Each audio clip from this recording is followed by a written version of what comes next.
Hola, ¿cómo están? Siempre es muy agradable poder compartir con ustedes. Bienvenidos a este nuestro curso internacional de tiroides y muy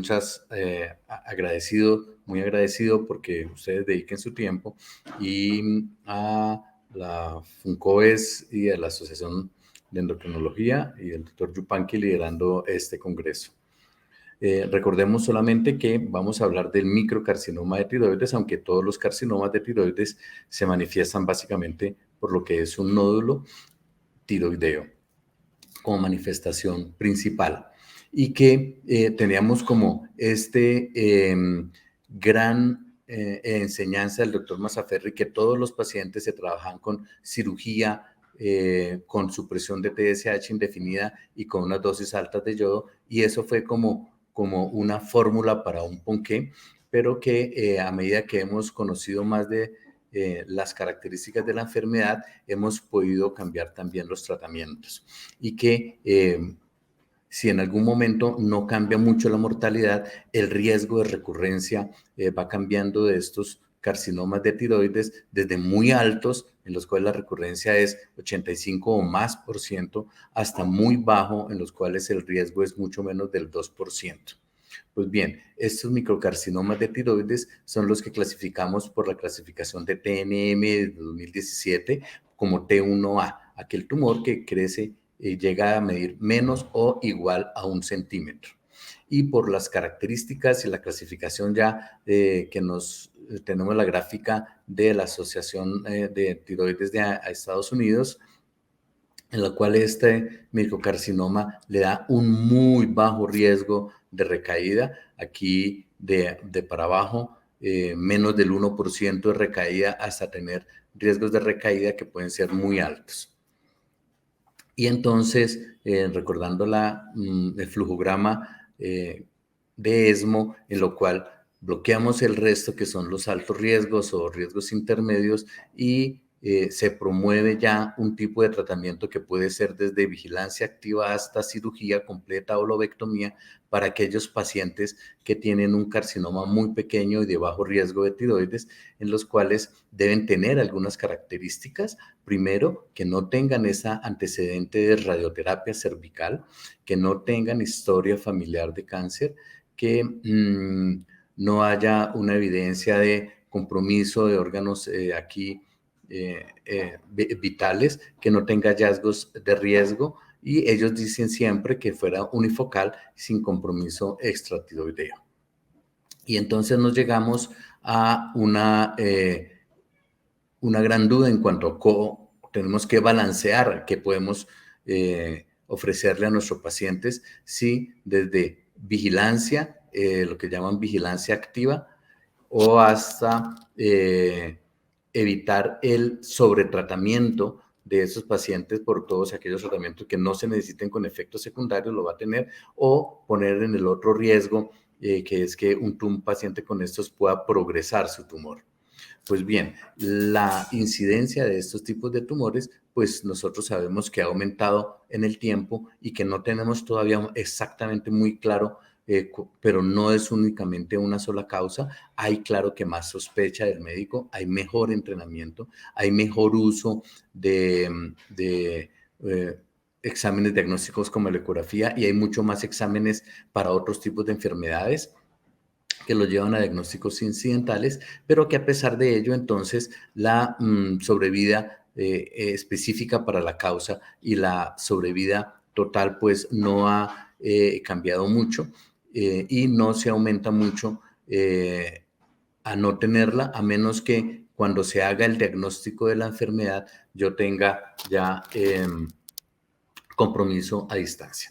Y esto lo ponemos así en rojo. Lo que ha llevado es que a algunos pacientes con microcarcinoma papilar de tiroides de bajo riesgo pueden entrar en el plan de vigilancia activa, teniendo en cuenta que las sobrevidas a largo plazo, 10, 15 años, superan el 99%, que es muy frecuente que se encuentren pacientes o carcinomas papilares de tiroides, microcarcinomas, en cirugías por otras causas o por cirugías que se ha pensado como patología benigna y que se diagnostican como carcinoma incidental.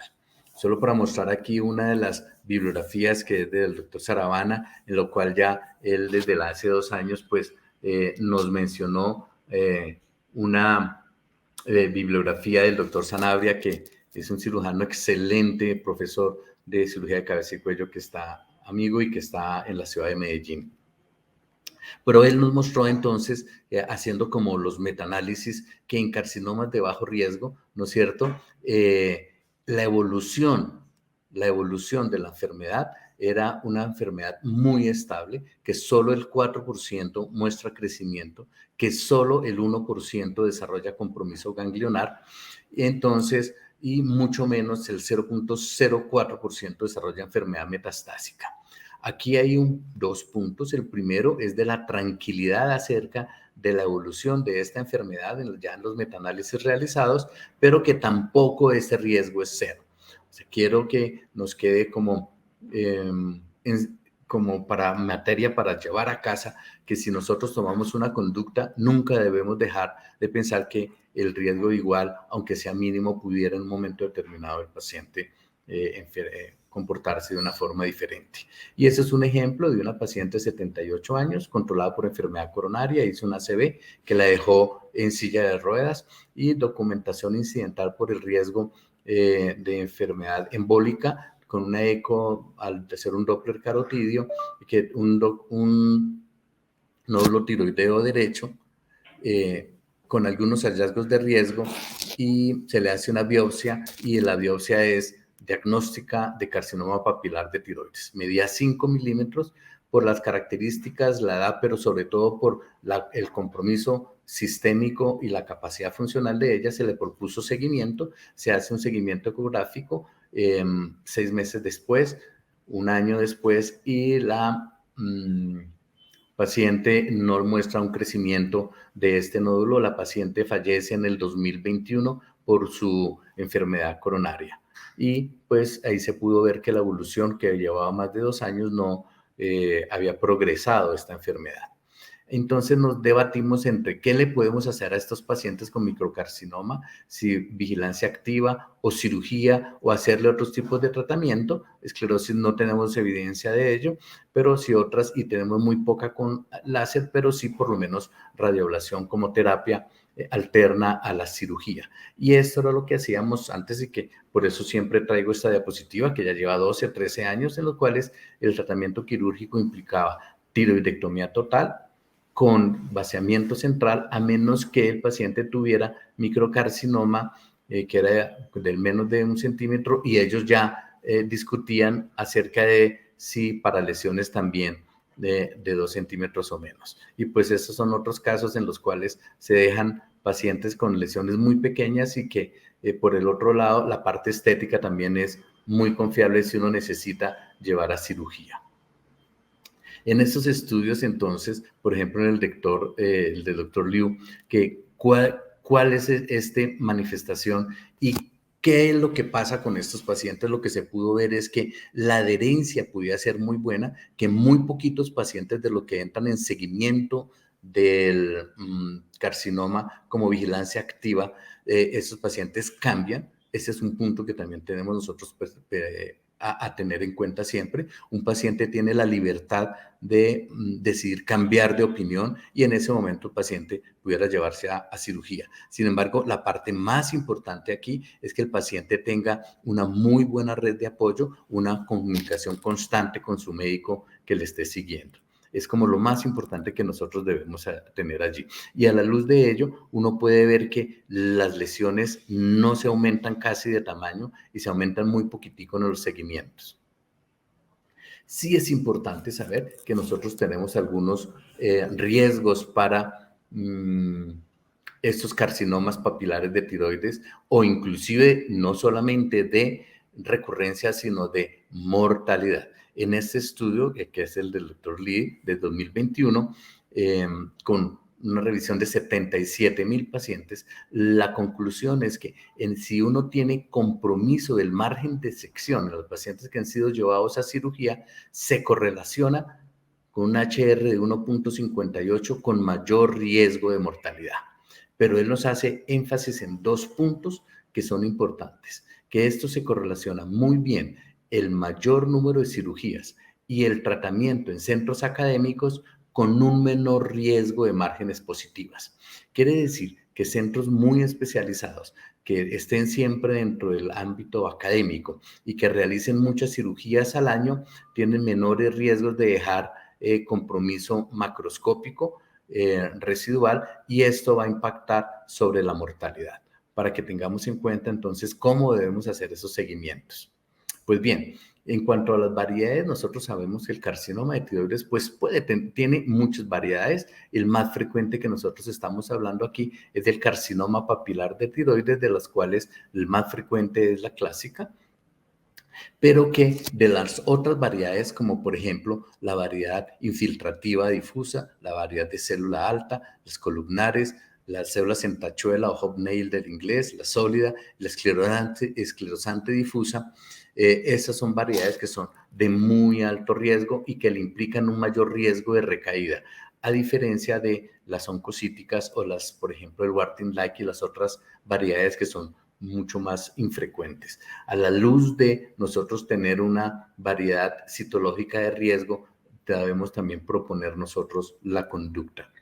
En este entonces, ya haciendo como estudios para analizar qué tanto impactan las variedades agresivas en los carcinomas papilares microcarcinomas, una metaanálisis ya de 82,000 pacientes, en la cuales la mayoría eran clásicos, muy poquitos de célula alta y muy poquitos esclerosantes difusos. Sí se pudo diferenciar entre las características. Los clásicos tienen mucho menos extensiones a tiroidea, mucho menos frecuente compromiso ganglionar, a diferencia de las otras dos. El carcinoma de célula alta tiene más compromiso metastásico, y lo que pudieron ver retrospectivamente es que a estas dos variedades que eran más agresivas fueron tratados, pero no encontraron diferencias en la sobrevida. Es decir, sí está bien que nosotros tengamos un tratamiento que sea diferencial dependiendo de las características de las células. En cuanto a la multifocalidad, habíamos dicho, nos dicen que ESMO, recuerden, nos dice que solo para carcinomas unifocales, que porque el otro tiene mayor riesgo. Sin embargo, en los estudios de, por ejemplo, el doctor Ting, con 3,005 pacientes seguidos durante 5 años, ¿no es cierto? No existió una evidencia de diferencia en la recurrencia libre de sobrevida entre la enfermedad, la sobrevida libre de recurrencia entre los pacientes que tenían enfermedad unifocal o multifocal, uni o bilateral. Es un punto que debemos tener en cuenta. O sea que no está muy claro qué tanto impacto va a tener la multifocalidad. Sin embargo, en el estudio del doctor Ruiz, sí pudo demostrar, sobre todo, es si existen 3 o más focos tumorales. O sea, como conclusión, hasta 2 focos posiblemente no impacta mucho el riesgo de recurrencia, pero sí mucho más 3 focos tumorales o más. ¿Qué debe llevar a ello? A proponer entonces, si el paciente ha sido llevado a una cirugía incompleta como una hemitiroidectomía, si tiene 3 o más focos, que el paciente se le proponga completar la tiroidectomía, pero no en aquellos pacientes que tengan 2 focos de carcinoma. Solo para recordar que es que tenemos unas vías moleculares que están muy implicadas en el desarrollo del cáncer y en el desarrollo de la progresión y el comportamiento más agresivo de los pacientes con cáncer papilar de tiroides, incluyendo los microcarcinomas. Las más importantes, MAP kinasa y AKT, la activación de estas vías, ¿no es cierto?, que tienen implicación no solamente en proliferación, sino en migración y en angiogénesis, que es el comportamiento del tumor. Una de las mutaciones que nosotros siempre tenemos en cuenta es la de BRAF. Y lo que se ha podido saber entonces es que existe como mayor posibilidad de que los pacientes con carcinoma papilar de variedad folicular tengan más mutación de BRAF que los de variante clásica. Y esta BRAF se ha correlacionado con enfermedad que sea bilateral, multifocal, que tengan un poco de mayor tamaño, como factores de riesgo para tener estas mutaciones de BRAF. Sin embargo, cuando uno analiza los pacientes que han sido diagnosticados con este tumor, carcinoma micropapilar de tiroides, la mutación más frecuente de B600C, existe diferencia y no es muy concordante en cuanto a si el paciente ha sido un diagnóstico incidental o llevado a cirugía con esta intención. En la revisión de 504 pacientes del Dr. Lee, no solamente encontraron BRAF, sino también buscaron también mutaciones en el TERT, y lo que encontraron era que 3.2%, 16 pacientes de ellos tenían mutaciones de TERT con BRAF. Lo que sí pudiera mirar es que y eso que tenían posiblemente tenían estas mutaciones al tiempo, TERT y BRAF, no se asoció en esta revisión con el comportamiento clínico, radiológico o patológico agresivo. Lo que sí puede uno saber aquí es si existe, por ejemplo, la posibilidad de uno con eco predecirlo, y pues es más sensible el eco por la hipoicogenicidad, que el paciente tenga una mutación de BRAF, pero no una alteración de una mutación en el promotor de TERT. En resumen, uno puede decir que las pacientes que tienen PTC, carcinoma papilar de tiroides, las mutaciones más frecuentes, pues que son BRAF, RAS, RET-PTC, de las cuales BRAF es la más frecuente, tradicionalmente se ha asociado a extensión extratiroidea, metástasis ganglionar y recurrencia. Y aunque, a diferencia de lo que mostré en este metaanálisis, el estudio y las recomendaciones del Task Force, liderado por el doctor Sujitani en Japón, pues ellos sí se encuentran mayor riesgo y peor pronóstico. Tenemos aquí otro caso clínico, un hombre de 30 años, nódulo tiroideo, llevaba una tiroidea estudiada, una tiroidea oncológica, que es la forma en que hablamos de la tiroidectomía total con vaciamiento central, y una patología que nos mostró un carcinoma papilar de 9 milímetros de variedad clásica, compromiso capsular, vascular linfática y vascular venosa, con 11 de 15 ganglios positivos con metástasis mayores de 3 milímetros, el tamaño metastásico en el ganglio y con el compromiso extraganglionar. Se le dio adyuvancia por este riesgo, 90 milicurios de yodo 131 bajo estímulo con TSH recombinante, con una tiroglobulina que estaba en un rango de muy buen pronóstico, y lo clasificamos como T1A, N1A, M0 por estas características, la edad y por las características del paciente. Le hicimos el estudio genético y efectivamente el paciente tiene una mutación de BRAF B600C, lo cual nos está hablando de las características de las mutaciones en los pacientes inclusive con microcarcinoma. Como datos aislados, simplemente no olvidemos que en algún momento la tiroiditis de Hashimoto está más asociada al cáncer papilar de tiroides. Solo es para que digamos que no olvidemos que un paciente con tiroiditis de Hashimoto pudiera tener un carcinoma papilar de tiroides. Desde hace ya mucho tiempo, en este estudio de 13 años, el doctor Ross nos demostraba que el microcarcinoma tenía posibilidades de multifocalidad, compromiso extratiroideo, compromiso extraganglionar. Sin embargo, esto no implicaba como un mayor riesgo de la mortalidad, y después es que pudimos ver que la evolución era muy satisfactoria. Ya mucho después, entonces, los hallazgos de alto riesgo que le dicen a uno cuál puede paciente tener una respuesta incompleta, sí cada vez cogen más importancia la extensión extratiroidea, la multifocalidad, y no tanto aquí el compromiso linfático central. Pero pues sí, claro, la no captación del yodo.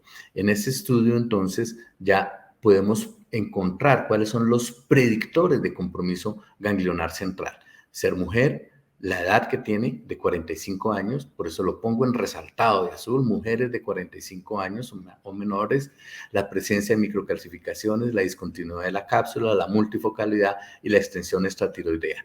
Eso le dan un RR, que le dan un riesgo de con 0.763, que habla muy bien de la correlación de poder uno predecir este compromiso de ganglionar central. Ahora, en la multifocalidad y en otros estudios, también el compromiso extratiroideo es por lo menos 3.5 veces mayor la posibilidad de tener compromiso ganglionar. Y para que lo tengamos en cuenta siempre a la luz de evaluar cuál paciente con microcarcinoma vamos a dejar quietos o no. En este estudio fue 5.75. Al estar revisando no mucho la literatura, algunos hablaban de 4, otros de 5, y el tamaño parece ser más bien 7 los que pueden producir más riesgo de tener compromiso ganglionar del compartimiento central. Esto lleva a que hayan unas recomendaciones. ¿Cuáles pacientes definitivamente no podemos dejar para observación?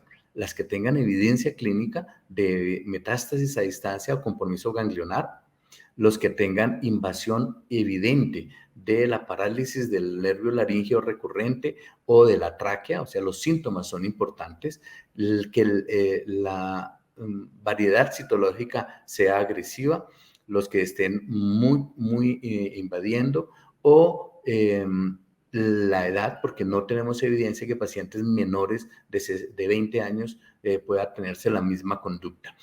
Ahora vamos a hablar ahorita de esto, pero esta es la forma del ángulo que forma el nódulo con la tráquea, porque el compromiso es diferente. Y en otro estudio que es del doctor Ito, solo para algo diferente que podemos adicionar es ¿cuál no podemos dejar también entonces en vigilancia? Aquel paciente que no quiere o no puede estar en chequeo regular. Eso para que lo tengamos nosotros presentes y vamos a dejar un paciente en seguimiento. Ahora, si nosotros le hiciéramos una lobectomía a estos pacientes con SEA de tiroides, lo que sí tenemos que tener en cuenta es que en un momento determinado los pacientes van a tener que ser más operados o tener mayor recurrencia, sobre todo únicamente los pacientes que tienen lesiones T3A, o sea, no es para microcarcinomas, o sea que si no hay factores de riesgo y el microcarcinoma no tiene una evidencia de otros hallazgos de riesgo, probablemente no va a tener que llevarse a hacer completada la tiroidectomía. Múltiples estudios para mirar si hacer o no el vaciamiento central de rutina. Hemos hablado de que muy posiblemente con lesiones muy pequeñas no vale la pena hacer el vaciamiento central. Sin embargo, mi pensar es que si uno hace una tiroidectomía, dado la evidencia de que los ganglios sí pueden tener mayor evidencia de recurrencia, sí vale la pena en el caso de si yo llevo a un paciente a cirugía de una vez que se haga el vaciamiento del compartimiento central, para lo que tengamos en cuenta siempre. Además que con mayores experiencias, con cirujanos muy entrenados, de muy buena experticia, las dos complicaciones, que son complicaciones pues que siempre le tememos, pues no solo son infrecuentes, sino que no tiene una mayor implicación de cuándo se le hace o no el vaciamiento central. Es decir, el vaciamiento central no tiene mayor riesgo de la parálisis del laringio recurrente ni de una hipocalcemia permanente, diferente a hacer solo la tiroidectomía total. Y esos son estudios retrospectivos de 727 pacientes. Mientras que si el hacer la tiroidectomía total y cuando se le hace vaciamiento central tiene mucho menor riesgo de recaída a cuando se hace únicamente la tiroidectomía total. Si en un momento determinado entonces nosotros dejamos en vigilancia, debemos tener en cuenta que no sean mayores, sobre todo, no estar mucho más tranquilos, que sean menores de 7 milímetros. Si son mayores de ello, el paciente debería tener laringoscopia, una muy buena ecografía por un profesional que esté entrenado y en algunos casos, dependiendo de los síntomas, TAC de cuello, porque tiene más riesgo aquellas lesiones que forman un ángulo obtuso con la tráquea que unas lesiones que forman un ángulo agudo con la tráquea, o en aquellas lesiones en las cuales hay nódulo, tejido tiroideo y tráquea. Esos son de mucho menor riesgo de que haya compromiso de la tráquea y el compromiso sea diferente. Entonces, ¿qué podemos hacer? Si entra en vigilancia, ¿qué deberíamos hacer después? Si el paciente, el nódulo le aumenta 13 milímetros, este punto no lo tenemos todavía claro. Hay gente que dice que si llega a más de 10 milímetros, pero las guías de Sugitanen dicen que si el paciente ya le aumenta y le aumenta hasta 13 milímetros de diámetro, debería pararse el seguimiento y operarse. Cuando hayan aparecido ganglios, la importancia de hacer una ecografía de muy buena calidad, que el paciente cambie su preferencia, ¿no es cierto? O si el paciente, por ejemplo, tenemos una enfermedad como un hiperparatiroidismo, en los últimos 2 años nosotros hemos tenido 3 casos de hiperparatiroidismos residuales de pacientes que han sido operados por un carcinoma papilar de tiroides que se perdió el diagnóstico porque no se tomó un calcio antes de la cirugía de la tiroides, ¿no es cierto? Que es más o menos de acuerdo entre todas las diferencias de las guías de todo el mundo. Y un caso que es diferente, un caso de un paciente que tenía 57 años, debutó con fractura del fémur, se le hizo osteosíntesis, radioterapia, fue un carcinoma de tiroides, el paciente fue llevado a tiroidectomía total con vaciamiento central, con carcinoma de 3 milímetros, ninguno de 7 ganglios. Se le dieron, en ese momento todavía utilizábamos una dosis súper alta de yodo, 300 milicurus para compromiso óseo. La tiroglobulina casi no se elevó y solo captó en el lecho. Después el paciente tuvo una evolución muy tórpida, hizo resección de hizo una lesión parietal, que esa fue la lesión parietal que el paciente hizo, y tuvo que ser operado, resecado y después irradiado. Y después el paciente no elevaba tiroglobulina, no tenía otro compromiso sistémico, pero la única evidencia de enfermedad pues lo pudimos determinar por un PET FDG en la región inguinal que comprometía los ganglios inguinales, y el paciente entonces fue llevado a vaciamiento de esta lesión, pero miren que nunca elevaba la tiroglobulina y él arrancó como un microcarcinoma. Ese paciente tuvo una evolución muy tórpida. En ese momento no pudimos iniciar sorafenib porque no estaba aprobado. Fue el último paciente que yo vi que se usara quimioterapia, que eso fue en el 2009, 2010, algo así, con una toxicidad importante. Después se utilizó sunitinib y ya después pudimos utilizar sorafenib y falló a ambos y el paciente falleció. Puntos aparte, por ejemplo, ¿qué pasa con los pacientes si tienen anticuerpos? Los anticuerpos positivos a la larga no van a tener mayor implicación para el paciente a menos que el tumor esté creciendo o estos títulos de anticuerpos sigan elevándose. En ese caso, amerita un estudio con imágenes, pero mientras tanto, de mantener una TSH normal bajita. Si los anticuerpos se elevan, tiene mucho mayor riesgo y se elevan el 50%, tiene mayor riesgo de recaída estructural. ¿Qué otros tipos de tratamientos? He estado revisando la bibliografía, estamos teniendo nosotros en Colombia, cada vez tenemos también más experiencia haciéndolas, pero son más o menos los datos muy similares. La radiofrecuencia es un tratamiento muy efectivo, muy seguro, con baja posibilidades de complicaciones, y aquí podemos mirar el tamaño de las lesiones, cómo disminuye el cambio en las lesiones hasta hacerse mínimo. Desde el mes podemos ver los resultados a los 3, a los 6, en este estudio fue a los 12 meses, pero también en este estudio, miren cómo es la evidencia del tamaño tumoral a 1.5 años, no complicaciones, permiten ablación completa, una disminución, inclusive casi desaparición de los nódulos tiroideos, de microcarcinomas sin mayor recurrencia. Estas son fotos de pacientes cuando se les ha hecho la radioablación con muy bajo porcentaje. ¿Cuándo vigilancia activa? Entonces, en resumen, tumores de bajo riesgo, no compromiso de ganglionar, extensión extratiroidea, compromiso del nervio laríngeo ni de la tráquea, dependiendo de la localización, no haya metástasis, la variedad no sea agresiva, ¿no es cierto? No tenga que operarle, por ejemplo, la paratiroides, que el paciente sea adulto, que comparta esa decisión y que pueda asistir a controles seguidos en un grupo multidisciplinario con un ecografista de muy buen entrenamiento, ¿no es cierto?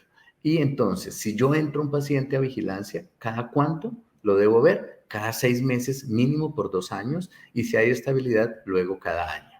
Después, ¿cuánto tiempo? No tenemos establecido, pero usualmente ya lo seguimos haciendo cada año. ¿Cuánto de crecimiento? Entonces, hasta que alcance 10 o 13 milímetros, no lo tenemos clara todavía hasta cuándo, o que cambie por lo menos 3 milímetros de diámetro, o el otro punto es que cambie por lo menos el 50% del volumen en las 3 dimensiones. ¿Hay alguna evidencia? Dicen, y a este paciente lo debo yo suprimir la TSH. No tenemos evidencia de que el paciente tenga una supresión importante de TSH, pero sí menor de 2.5 la TSH, es decir, lograr una TSH normal baja en todos estos pacientes. ¿Cuándo dejar de seguir e intervenirlo? Entonces, cuando se agranda, cuando hay compromiso de ganglionar o metástasis, extensión extratiroidea, y cuando el paciente cambie su preferencia. Muchísimas gracias.